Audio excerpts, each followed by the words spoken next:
So today is not about me or Krista Group. We're talking about forecasting. And so I was asked to share this, and honestly, it wasn't an area that I was super familiar with, but was interested in. So spent some time with it, did a little research, talked to some people, and this is the content I've come up with. So really the idea here is, everything in ERP is about supply and demand and driving those things, and forecasting is a way to try and get ahead of reducing your shortages while also not providing a bunch of excess inventory and having those issues on the other side of things. So trying to find that sweet spot of a balance. So it is meant to support the proactiveness of planning your inventory and your kind of sales forecasting, not to reuse the word to define it, but to kind of control your production and get the parts you need in advance of actually having the true demand coming from, say, a sales order, giving MRP that visibility to plan those jobs and POs. With that, the big picture is you put forecasts in and it drives things to MRP just like an order would.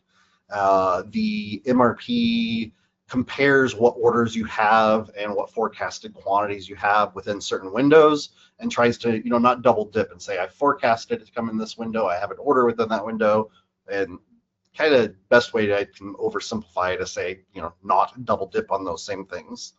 Time phase is a really good, big important thing here for scheduling teams that are figuring that out. Time phase shows you where it's driving those. But the consumption logic is it's controlled at a site level, but days before versus days after on that forecast record that you put in, is it represented by an order when that order exists?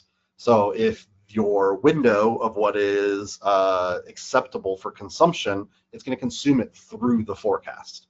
If you have an order that's outside that window, so you have an order way out in the future, or your forecast is way out in the future and it's outside that window, they're separate and they're going to drive individually. So if I have one on a sales order, one on a forecast, that all comes down to, should I drive two, or is that forecast really that order that I put in? So the idea there is that, forecasting is its own art, not a science. So the actual sales forecast, I have no idea how to tell your business how to do that, or even our business for that matter to some days. But once you have the numbers that you're hoping to forecast, hopefully we give you an idea of where you're putting that into within Epicor. Big thing here is if you have that window, those configurations wrong, that's where you can actually have forecast drive additional inventory, or you meant to forecast and drive more and you did not. So that's where those windows become important. In the joy of trying a live demo, we're going to see how this goes. So I'm going to shift gears here just a moment. All right. Hopefully you are seeing my forecast entry screen here. So, within here, you can just simply search forecast where I landed, and I'm on this grid. You'll end up with essentially a parts list. And from this manual view, you'll see a bunch of your part numbers. So in this case, if I was saying I've got, a grid of this, grab a random part number here and say I've got this specific processor that I would love to do some forecasting. So currently there's no forecasting listed against this part. In this world, this isn't something we would truly do, but in this world, I might sell this to some customers and I might have an idea of when I want to do that. So currently, let's look at time phase and see that there's no activity planned for this part. Just pick something nice and clean, something we don't really have in the system. And I'm going to throw in a forecast and say I'm going to need 100 of them, and I will be selling them somewhere in January. You can get a little bit fancier. I'm not going to focus on those things, but you'll see there's some ways to tie some customer IDs and ship tos and things like that. I'm just going to go broad and treat it as more of a generic thing for our demos here today. You can see here I have my window of 30 days on either side. So what that means is any orders that are going to fall on 30 days of this 115 are going to consume out of this 100. Anything that falls outside of that, so if I had orders out in February or so, they're not going to come out of this 100. It's going to assume that I still have other orders that are going to be entered as still. So now if I pop over to time phase and refresh, we can see that I need to bring 100 in for a forecast. And if I was to rerun MRP, I would end up having a PO to drive 100. Let's pop over to an order, and I'm going to put in that same part number. And we're going to say this order, they want 50 of them, and they want to have it on Christmas. Santa's needing these processors to come in and go out to some customers. We're going to make a nice little profit out of, I don't know what these processors are, but we're going to say they are rather expensive. Throw my sales order in, come back over to time phase. And what we should have here is I'm outside that window, and so it's going to drive an additional 50. If I close that window a little further. From Tim, do you have advice on days before and days after? What do you usually use, and what have you heard individuals recommend for best results? I don't have a star advice that I would say.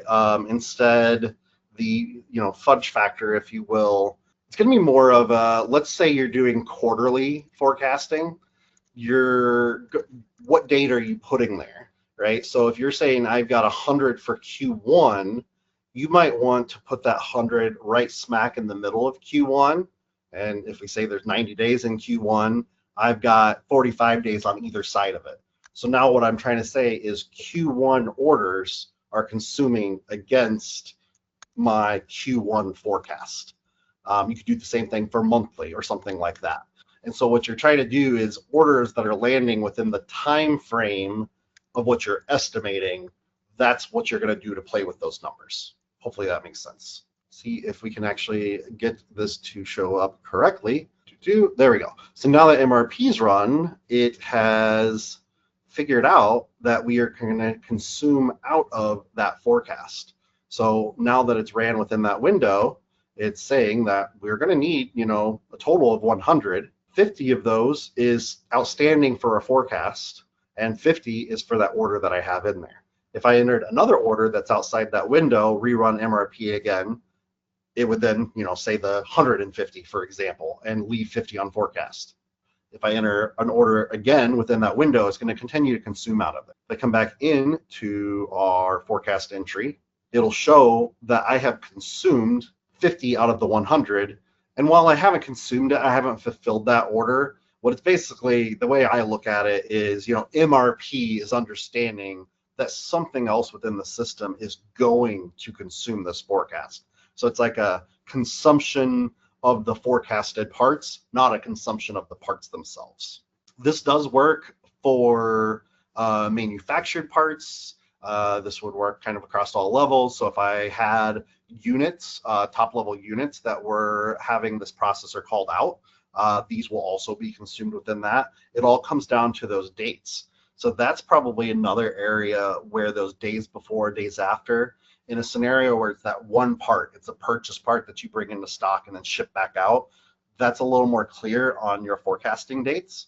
However, if you have a top level product that you are building and it takes you a week, a month to build, and now you're talking about, are you consuming that material within the Q1, but then shipping the top level within the Q2?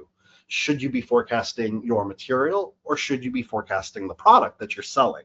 You can actually do either there. So what that would mean is if you have a better idea of when the product's going out the door versus when you're consuming the material, you might want to go ahead and take that top level part that's going to consume that processor and actually do your forecast in Q2 of those parts with that smaller window versus trying to forecast just the processor. Now, granted, that's going to drive all of the other parts within that configuration or your top level as well. So this goes back to that art of what is it you're trying to forecast, which things are you confident in understanding how many you want to have and drive. Adam asked the question, if you delete the sales order, does it put the 50 back on the forecast? I believe so, but that's actually a good thing. We can just try this real quick here. Let's actually do a double check here. I'm just going to go ahead and change our quantity. Should have a similar effect. Let's change it to 25. I did there. Go back to our processor, time phase, And actually, even before MRP runs, it has already looked at this, and it knows that we need to have 75 in our forecast, and we're going to have 25 that are going to go to that sales order. Just for anybody who's not as comfortable with time phase, one thing that looks a little funky here is this part is configured to have a longer lead time than both my forecast and my order. So that's why these are actually driving negative first. That may not have been the best example for me to use. So if this was able to come in sooner, or if I was able to expedite those parts in, this PO that comes in for 100 would be above this. And then I would have 25 that's going to go to the order because that's before my forecast. And I have 75 that I'm just kind of holding on to, saying I'm going to use these in a forecast.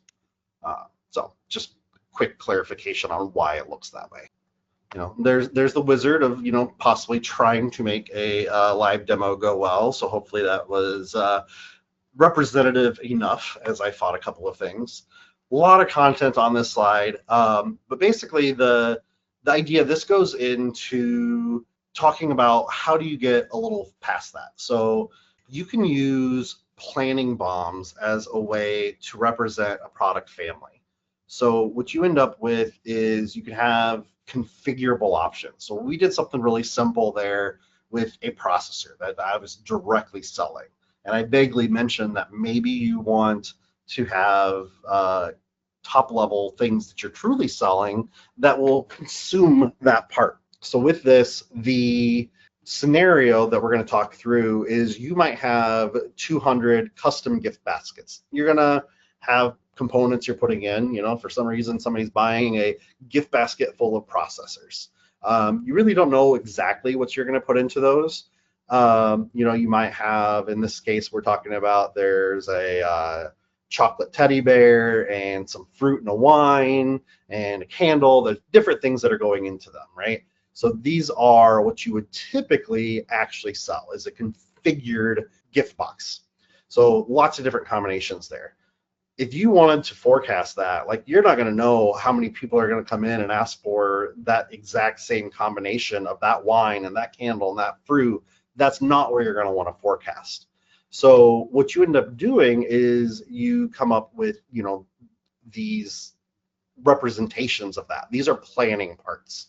So you say that you do know you're going to do 200 baskets. You're just not 100% sure of where that mix goes. So up here you have a planning part. That is not something you'll ever truly sell. This is a representative part, and it's a family of things. It does have a bill of material similar to a true part, but it lists potential components and options based on, again, how you're going to forecast, what you're going to decide. What I do know is every time I do that, I put those parts into a basket, and I use some ribbon, and maybe even know the specific ribbon you're using, right, in this scenario. I always use red ribbon for the month of December because it's a Christmas basket. But, so 70% of the baskets that I sell end up with chocolate, and about 40% of the baskets I sell end up with coffee. 50% show up with cheese. And so you set this up to say, what do I know? This is what I feel comfortable with as a mixture. I'm doing all the time, every single thing that I'm going to sell is going to have a basket and ribbon. And then some percentage of the time, it has these other materials that are going in. So you build this BOM that's based on percentages. And again, this is your planning part, or your planning BOM. What MRP does is when you drive a forecast of those, and I say, I'm going to have 200 baskets that I'm going to sell, it's going to go through and figure some of these things out. And so what it ends up doing is it says that, okay, I'm going to need 200 of those baskets. But then as it comes through and it says, oh, well, coffee beans, I'm going to need at least 40%. So let's go ahead and bring in the 80. And so I'll have those there. Now, obviously, if you sell a mix of baskets that have more than 40% coffee, you're going to be a little short, and you're going to need to drive those based off the direct orders that are coming in, make to order or order to stock. I don't know if you have safety stock or things like that, but otherwise it is going to plan and bring those parts in, expecting that you'll have those available to sell. And similarly, if cheese is in there more often, it's going to bring more of those in. So just a little bit of a way to have more variety in that, definitely a little bit more of an advanced case. So a big leap from having that one part that you have in there to being able to drive a little bit more of a variety Obviously, you want to be careful there, and if you were unfortunate enough to have some very expensive wine and you had it as too high of a mix, you're going to end up sitting on some of that because you drove more than you actually. You sit on wine and don't drink it? So master production schedule versus forecast.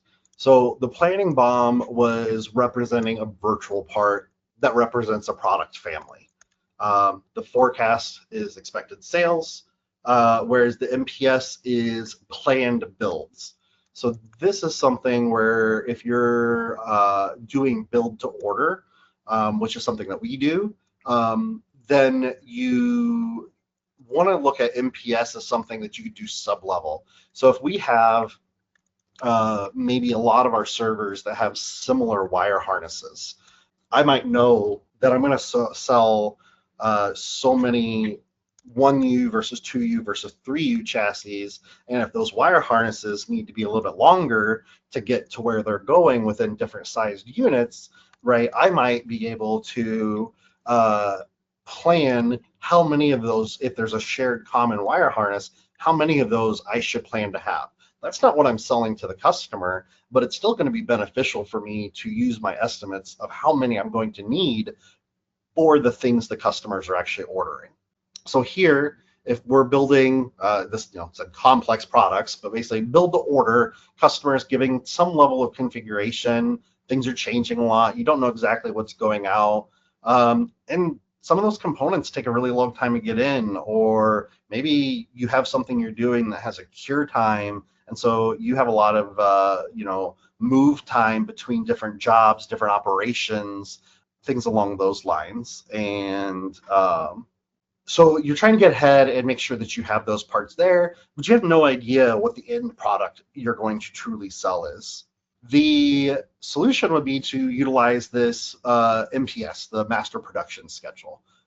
You're going to use that to drive those long lead parts or those long lead assemblies so that you are ahead of the game with those. So if we're looking at 50 standard power supplies or standard wire harnesses, you might know that you're going to need 50 of those per month.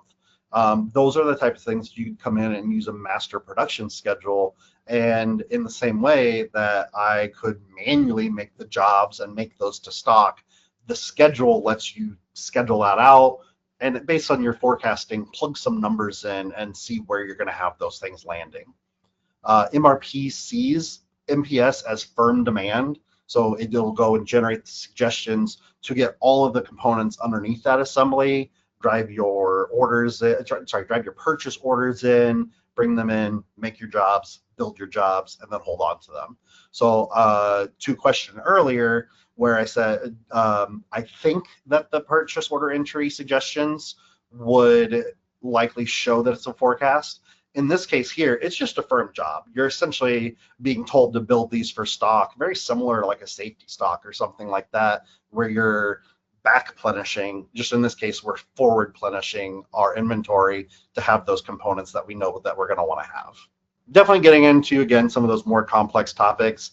As somebody who recently went live on Epicor, and we've dabbled with each of these as different options, there's a lot of trial and error. And with those type of things, it's one thing to try it and test. And kind of like I showed in the demo, pick a processor that has very little noise on it and try things, run MRP, see what your values are. Rinse and repeat. To be completely honest, at some point, sometimes it's worth just trying small samples in production. Once you're feeling a little more comfortable in doing those things, configure your numbers, do it within a level of risk that you're willing to accept, and adjust those things, tune those dates, see how aggressive or not aggressive you are on those percentages and on those lead times and all those little tuning values that Epicor loves to have across all the different levels. But trial and error is kind of the more moral of the story there. Running a lot of this stuff through AI, one of things I did for this presentation was literally just send out a ton of searches saying, what are some of the most talked about things? What are some of the challenges across Epi users, across the Epicor User Group that people run into? And that comes down to sales kits. And in general, And again, I haven't played with this. I'm going off of what I've read. But if you try to forecast sales kits, MRP just really doesn't see it. By its design, sales kits don't have process MRP flagged, and effectively makes it invisible to MRP. So when you have a sales kit saying, I've got a little hardware baggie that goes with my product, bag of screws, I'm going to grab all of these and kit those up and give it. That's not something you're making. That's not necessarily a product. It's a kind of configured kit or grouping, a little baggie of tools that go with one of your products. So the trick that seems to be most popular is to have a planning BOM that mirrors it, and go back to what we talked about a couple slides ago of having a part that represents your planning BOM that has a makeup of that. In this case, it would be the exact same parts. They would all be listed at 100. And then you would actually forecast the planning BOM, not the sales kit. So, anybody, you have the Indiana Jones trick of swapping the thing for the bag of sand or rocks. You're swapping it out. You're taking that sales kit out, not truly forecasting that, but you're forecasting that planning BOM. And now MRP is seeing it and driving it very similar. There are some talks of just going into the system and changing the process MRP flag. You could even use DMT to mass flag it. In general, this seems like there was a lot of inconsistency around that option, that sometimes worked great, other times components were missing. So really there was, I can't remember if it was an idea that I found or just a lot of people talking through it. The safer bet is, it's one extra part number, but you generate a copy of that and you run off of that to be able to do sales kits through a forecast. Just some high level kind of examples, and this is not even necessarily so much forecast specific, but Epicor administration and settings and planning and all those things related. But always be really careful at all the different levels. Even if you're single site, your parts will have part level settings and site level settings, especially if you have multiple sites. You could end up in a scenario where process MRP is turned off and you're not realizing it. You have a part set as a phantom or as a purchase, and at the other level it's set as a manufactured, and you can just get really unexpected results. For example, we are single site, so we created a BAQ that is just, where does a part setting differ from the site setting for that part? In the database world, BAQ world, it's part and part plant. So checking things like that, being really careful what checkboxes are actually on.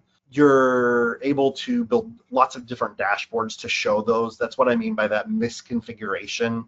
Another really good thing is, as we saw on the forecasting screen, it's just a list of your parts. So having a BAQ that is what parts have a forecast entry record. What do I truly have forecasts for?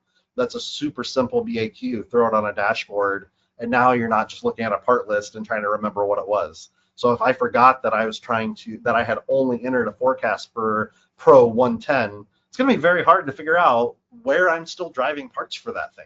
So that BAQ is going to be really helpful. And at a worst case scenario, going back to that purchasing side of understanding, was this for a forecast? At an absolute worst case scenario, a BAQ of forecasted purchase parts and how many are consumed versus forecasted, that would be a really good view that they should keep on their radar, depending on how aggressive you want to be with that interval. The other thing that I hadn't touched on greatly was, I showed putting in one part. We have tens of thousands of parts, if not approaching 100. There's no real way to truly manage that. So set up a document that is a list of part numbers, a list of the quantities and dates, and use DMT to drop those in. Really great way to do that. Obviously, with great power comes great responsibility, and that always is the truth for DMT, but it really is the more reasonable way to be able to do a lot of parts and a lot of data into that. So Crystal Group, we have what we wanted to do was have more visibility to what's coming, even prior to ordering the parts. So one thing that we actually have in our forecasting process is actually utilizing sales orders within a secondary environment. And so I'm going to go relatively high level in here, and people can ask questions if they want me to dive a little deeper. But the general idea is we have a team between our sales group and our planning group. They have ideas of orders that are coming, and especially if it's a ton of units and they're all hitting at once and that type of thing, then what we do is those essentially go into a spreadsheet, and they may or may not have customer names associated with them, but it's not meant for production use. We end up DMTing those in as blanket orders, and anything that doesn't have a customer name, we just put it in as crystal group. And what that allows our planning team to do is actually let in this other engine, this other environment, let the MRP engine level set that and see where our load is on our factory, how busy they're going to be. Do we have extra room to play around? And hey, we're going to be really heavy this month, but not this month. Okay, when those orders start to show up, we know we need to run some second shift heavier. We need to run some extra jobs in advance. Maybe we should put in extra MPS orders to drive those wire harnesses that are shared in advance, and do some forecasting versus a just-in-time planning that Epicor is going to default to based off of backwards scheduling your orders. So that's something that we've got a few different automations between the DMT and then some IT DevOps tools that are actually automatically refreshing that environment from our production and then automatically loading that. So once a week, they actually have a brand new environment with that play data to see what would happen if we entered 20 more sales orders with a really heavy load. For us specifically, we are a very high mix. So we either have an order or we're really going off of conversations and reporting out of Salesforce, which is one of the reasons we went that route, is we didn't have that easy, I'm going to sell 100 processors next year. So it's a little more manual that way, but it does give us a little bit more accurate. It's still an art, though, not a science. So with that, that's where we just have that template Excel doc.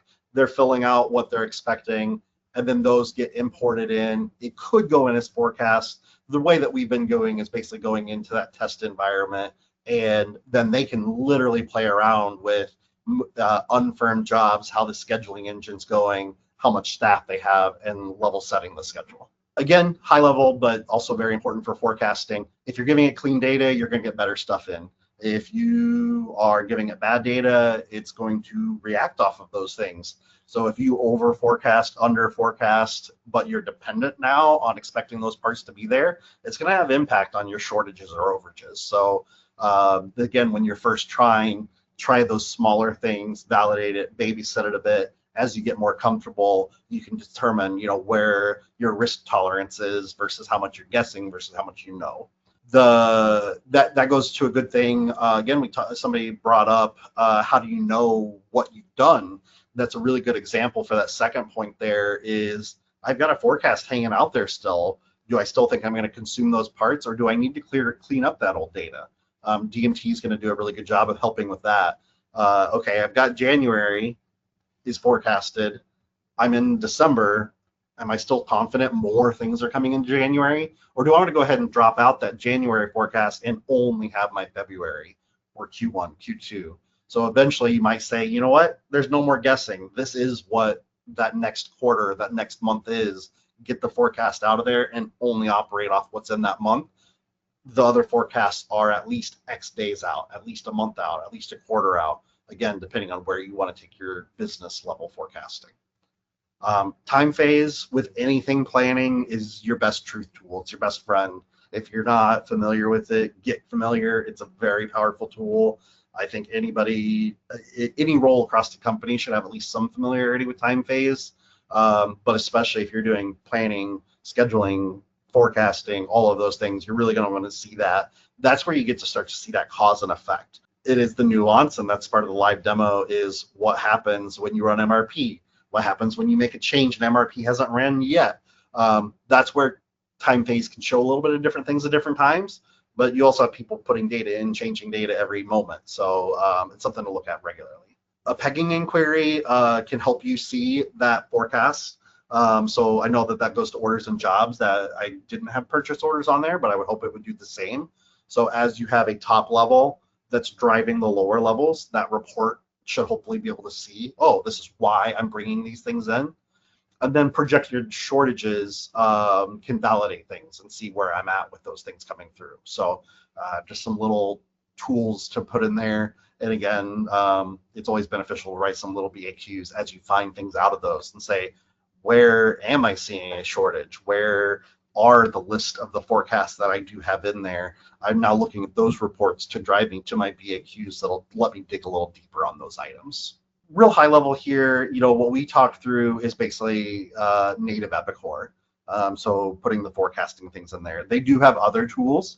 I don't have a lot of familiarity with them. I just did a little bit of searching, but the IP&O is what's going to actually try and be your, instead of driving off of your forecast, what I saw IP&O is it's the tool that would actually help you know how to forecast. It's the one that's going to read your usages, read your prior forecasting, and suggest what your forecast should be, and then work with Epicor to put it into the forecast that MRP is going to talk to. So when you're wanting to take it to that more advanced level, that's where you would go into the additional products that Epicor does have to offer. Whereas any of the things that we were talking about today should be, to my knowledge, part of the base. I'll say base Epicor, but it's probably more like a base order entry, one of those type of licenses type things. So different levels. If you're really looking at taking forecasting further, they have some add-ons or extensions or partners that do more of that for you. In general, hopefully these are all things that we kind of talked through as we were going. If you are, the first point there is if your parts are inactive and they're still showing up on forecast, whether Epicor intends to allow that or not, obviously Epicor is not going to let you sell an inactive part. So you could run into some weirdness there.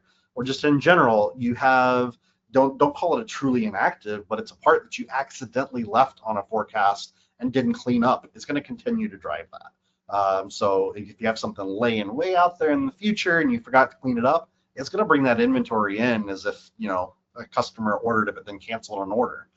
So you want to kind of review that and see what you have out there. Again, if you have multi-site or your windows are wrong, things are going to end up in the wrong place, the wrong quantities. And again, 3 kind of feeds into that first one. If you just leave things at the wrong time, those are going to be a problem. If you go to forecasting things that are build to order, and that's not exactly how you end up building them, but you put the actual part number in, you're going to end up with excess things that you intended to put in, but then, okay, no, I've actually got to put that back in stock and use this instead.